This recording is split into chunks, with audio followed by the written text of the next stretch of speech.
Yes.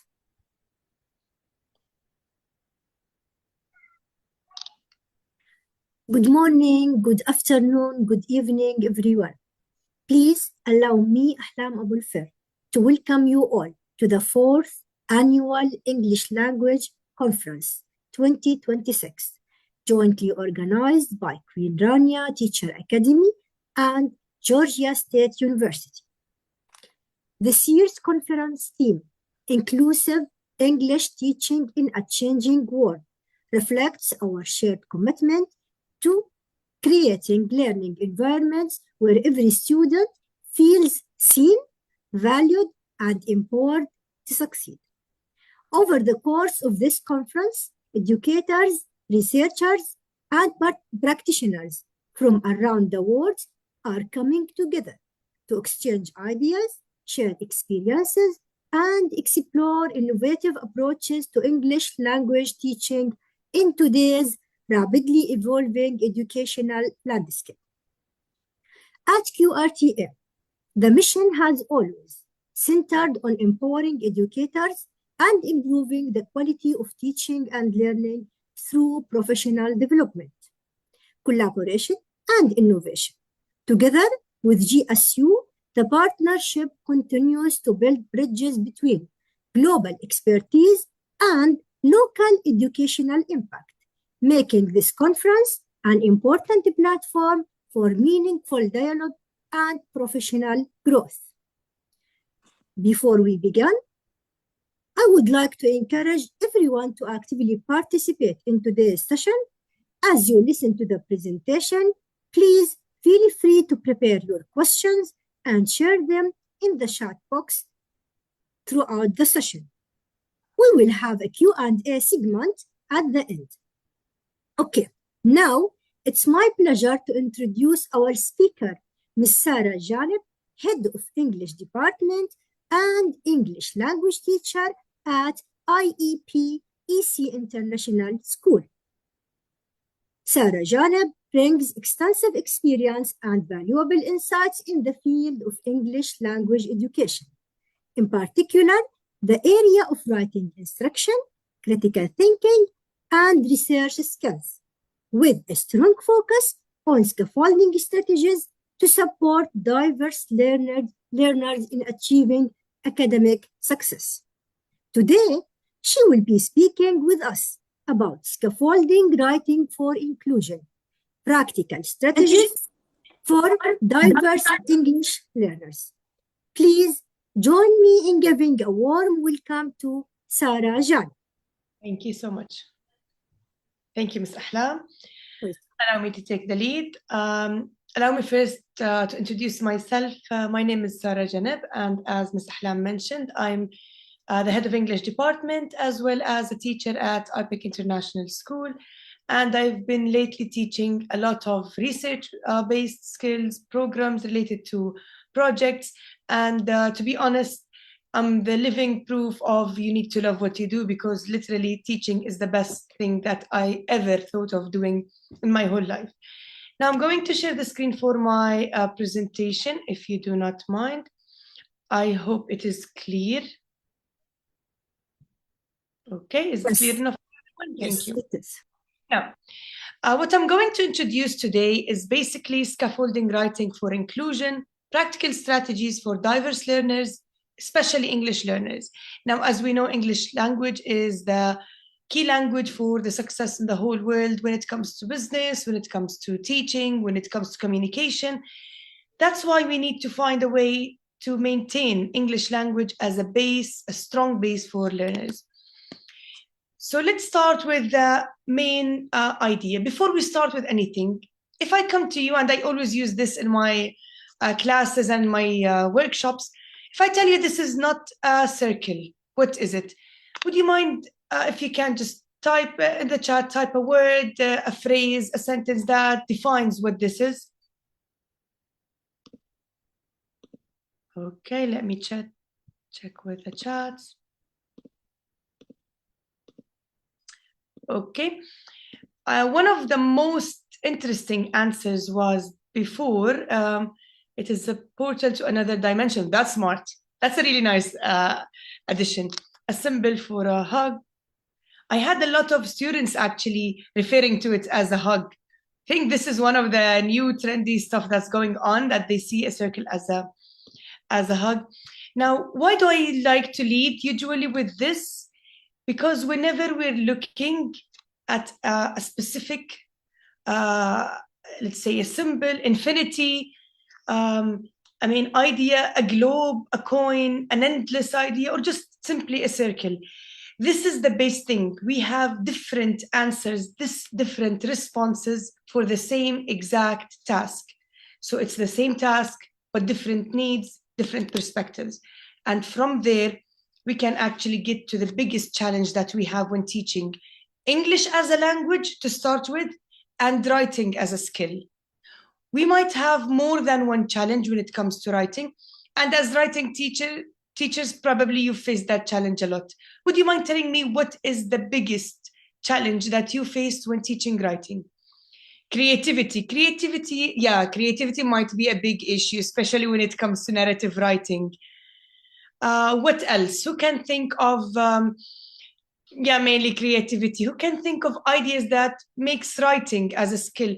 We do have a lot of people who speak English confidently, yet when it comes to writing, it's different. Limited vocabulary, mystery of language, not having enough vocabulary. Okay, all of these lies under one aspect, the main challenge that we have. This is our daily challenge as English teachers, being afraid of mistakes. This is the core of what we're going to do today. The students feeling, I just attended one of the sessions about emotional intelligence, like at the previous session, it talks about specific ideas like this. So our main reality in English teaching, especially in English writing, that we need to support all learners. We have one task. We have 30 students, 20 to 30 students in each class. Even if you have one specific student in a private session, you still have different mentality. We have different levels and we have different needs. And here comes the problem, the different needs, the different levels, the different confidence. That's why they're afraid of mistakes. Now, if we're teaching in one way, that's going to lead us to the biggest problem we can face as English teachers. When we teach in one way, we lose interest in class, we lose students. That is the problem of teaching English language, especially in cultures or countries where language isn't the first language. Inclusive teaching isn't extra work for the teacher. It's a smarter way of teaching. It's not extra, it's just a smarter way. It is easier. It needs planning though. Now let's come to the next idea of scaffolding. Now, scaffolding, that is mainly my main idea of, when I started reading or knowing more about scaffolding, I was a bit concerned about some of the ideas or misconceptions that we'll be discussing. Scaffolding, as you can see, is defined as a teaching approach that provides temporary, tailored support to help students achieve higher level or understanding gradually. And this, as you can see, this is adapted from a specific website that talks about educational terms. So this is the actual definition. Let's come to a simpler idea. Scaffolding is temporary support, so it's not for forever, it's temporary, that we give students to help them move from what they already know or they can do to what they can't do alone. Usually, when we come to an English class, we tend to ask students to know more about what they want to know, how to write. They do have some basic forms. As you mentioned, some of them are afraid of mistakes. Some of them do not have enough vocabulary. So we try to build the base. We don't lower the expectations. We don't tell them this is the maximum that you're going to get to know. We actually give them the expectations that we want them to reach, yet we start with the basic. We actually build the basic. The key idea here is, as you can see in the presentation itself or in the slides in front of you, it's temporary. What do you mean by temporary? It's not forever. They need to know that. I would give you the first step.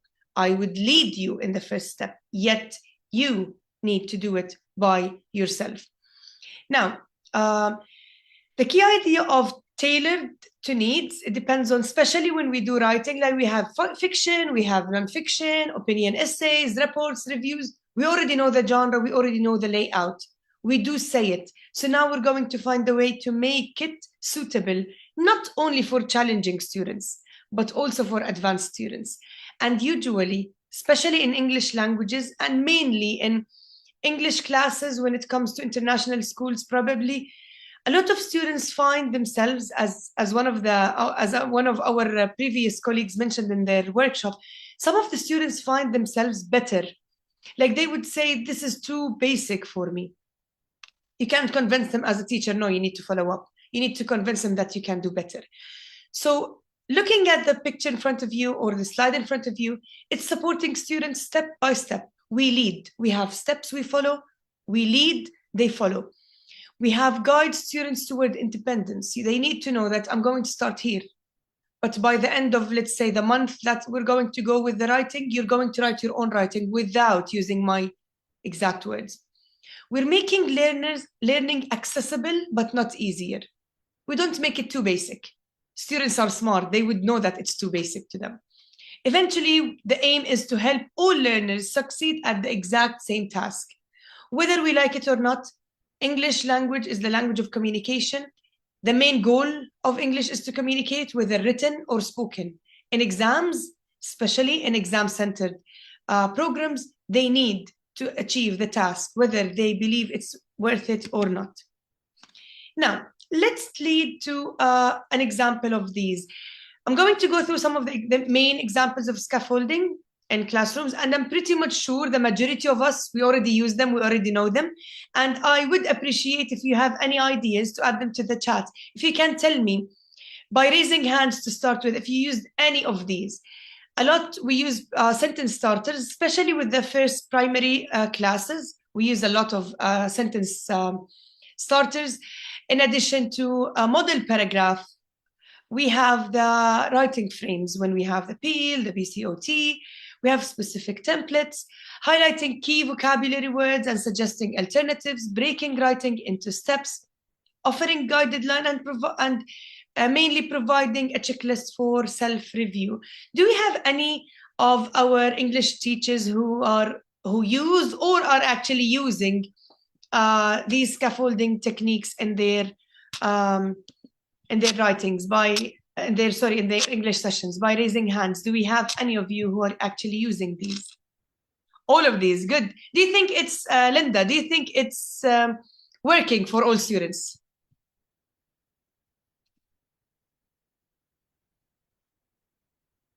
Okay. Okay, so let me take you through. I do have an idea of some of these. Sometimes we use them, we lose interest or a couple of students. It happens in teaching. I believe it's the main core idea of teaching actually is that we lose some of them. It works for those who take their time to actually use them. Yes, for sure. But when we try, let's say, to enforce it in a way, it makes it easier for them to follow up. When we give them the core of what we need to, and this is what we're going to, I'm aiming to actually show you through the way I apply scaffolding. Now, as I mentioned before, one of my concerns was actually the common misconception. To be honest, when I started teaching around 10 years ago, I didn't quite understand the concept of scaffolding. Like, why do you want me to give the student the exact words he needs to use in writing? So I thought it was a bit too basic. So we need to consider the idea that scaffolding isn't making it easier, it's making it accessible. And the idea of making it accessible is that we can give them and provide them with the support they need through our own template, our own structure. So we keep the same task, but we change the support. And this is what I'm aiming to. To be honest, the whole concept is not for challenging students only, but for very, let's say, advanced students.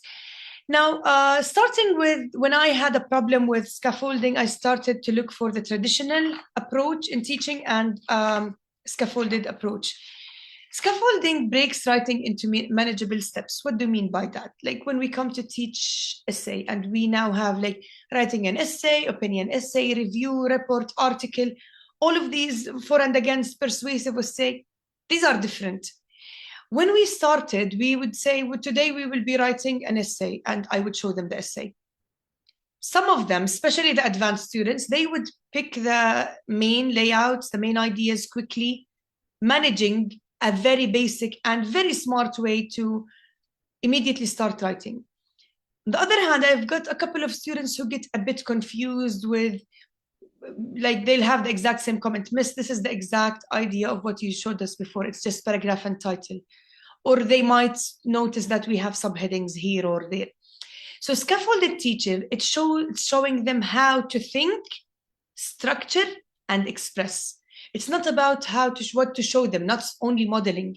It's to show them how to express it. First, how to think of it, how to structure it, and then how to express it. So we try to break it into manageable steps. They need to understand each step. And here comes the approach of the scaffold cycle that I use in teaching. Now, to be honest, it was a couple of different ideas that I started using and then ended up with one structure in which made it easier for me to follow. It is basically a structure that is simple, repeatable, and effective. I've been using it for a long time with different levels.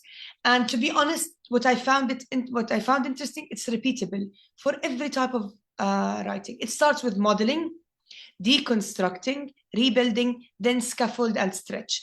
Now over here, it includes, other than differentiation, it includes inclusion, and you're going to see how in a bit. Starting with the first part, we have the modeling part. I believe most of the teachers, we tend to use that. We tend to show them an essay, an article, a review, or a report, just so students would know how it goes. Over here, we have the main structure of it, that students need to see success before they create it. I can't go to a student, tell them write a report, and they don't know what a report are. You can't go to a kid, just like a toddler, and tell them draw let's say an airplane, and they've never seen an airplane. That doesn't make sense. The human brain works the same exact thing since birth. If you see it, you can imagine it, you can structure it, you can actually produce it. So we start by modeling. If you can see, there's a short website here. It's called the Learn English Teens British Council. It is part of a website that is provided for free for teachers and for students as well. There is for teens, and there's also for kids, different levels. This is exactly how it goes. This is a written essay. You have the tips below. We try to show the strong paragraphing. We highlight keywords. We highlight components. We make it clear. I show them what good writing is, so they would know what I'm expecting. And I never show basic writing. It needs to be very, very, very advanced writing. That's how they actually aim. Without me telling them this is too weak, you need to go higher. When they see the actual outcome, they follow it. We go to the next step, which is what I like to do, is deconstruct and rebuild. Usually this happens in groups, in pairs. It depends on the number of the class. If it's a one-to-one session, one student would do it. This is a hands-on activity. I always try to add it there. You can actually do it through some of the virtual websites. You can have the paragraphs there. You can move it on the smartboard. Yet personally, I enjoy hands-on activities. Why? Because I try to put these papers all around the room. I stick them away in the room. They run around getting the papers, trying to figure out where goes the introduction, where goes the conclusion, where's the body paragraph. And this is actually one of my classes that was related to writing essays. Now, we go to the next part, which is we don't only show. Now the first part, we try to be involved. Now we try to have inclusion. We're stopping with differentiation, that we have different levels. Here we're looking for including all levels, not only weak students, not only advanced students, and basically not only the average students. When it comes to scaffold and stretch, we're looking at, it's two things. I present the main structure and I tell the students how to be better, how to be advanced. The task includes two levels. We have core support and advanced challenge. Why core support? Core support would allow average students and below average students to follow. What do I do then? I try to provide a better option for more advanced students. So I won't lose their concentration, so they won't feel that they are not involved. So here inclusion starts. I support it by adapting basic learners' needs. I put a specific structure, and then we have the same writing task, multiple levels of, and depends on the student's level himself. So advanced students will be challenging themselves to change the majority of my template, maintaining the same idea. While challenging students, they would actually go with trying to fill in the blanks with the things needed, so they would actually at least achieve the task itself. Now, this is a real life example of my my students' work, and here I've got I was aiming for an opinion essay. This is an introduction and the first body paragraph, and we're aiming for grade 8 and 9 over here. So here, what did I do? Yes. For low achievers, I support them with resources like Word Bank. Perfect. Now, this is the idea. We talked about vocabulary. We talked about Word Bank. Now we need to try and find the Word Bank to fit in the writing itself, to fit in my outcome. Let's say I'm writing an example for this one. Let's say the different levels of writing. We have the challenging and advanced. For the challenging, I've already got the sentence structure. I will have the starter. I do have the guided structure and the key vocabulary. While explaining, I would explain that it's a question to address the reader, because part of our rubric is to address the reader and engage the reader. We have a second person. These are all explained at the same time while students are writing and taking notes. I leave blanks. And I believe the majority of teachers do tend to do this. So what we do is I highlight a couple of words, and these highlighted words are directed to the advanced students, not to the challenging students. Why? Because I need these advanced students to change these vocabulary. I would ask them, this is the main structure. These vocabulary can easily be changed. The blanks, you can use your own language to prove your language level. And then I would tell them, improve it for advanced students, and for the challenging students, present me an outcome. Now I'm going to show you the next level, which is, I hope these are clear enough. I have the student's response. This is an advanced students for the exact same lesson we've just talked about. And this is the challenging students level. Now, if you look at the advanced students, regardless of the neat handwriting and idea, both of them, they have the paragraphing, both of them, they have the question that I've asked for to address the reader, both of them, they have the main idea. And both of them are using the introductory paragraphs with the commas that I asked for and the main ideas. Now for these, both of them, they're working at the same task, but with different level of support. And I believe you can easily spot the difference in even the word count. Looking at this, what differences do you notice in these?